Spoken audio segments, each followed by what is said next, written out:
உடைய மட்டும் மாத்திட்டாரு. ஐயா ஞாயிற்றுக்கிழமைனா அந்த யூனிஃபார்ம் எடுத்து வழக்கம் போல மாத்திட்டாரு. நிறைய பேர் அப்படிதான். ஞாயிற்றுக்கிழமைக்குன்னு ஒரு ட்ரெஸ் வச்சிருக்காங்க.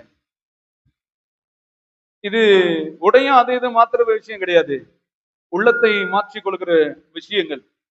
அதனாலதான் பாருங்க, நீங்க எந்த படையாவது கத்திக்கங்க, அது ஆண்டவருக்கு எல்லா கலரையும் உண்டாக்குனதே தேவன் தான். அதை பத்தி நாங்க இங்க போதிக்க வரல. நீ என்ன போடணும், கை இவ்வளோட வைக்கணுமா இல்ல இங்க வைக்கணுமான்றதெல்லாம் அது உங்க கலாச்சாரம், அது டைலர் வேலை. முடி இவ்வளவு வைக்கணுமா இல்ல நீளமா வைக்கணுமான்றதெல்லாம் அதெல்லாம் பார்பார்காரனுடைய வேலை. எங்களுடைய வேலை என்ன தெரியுமா?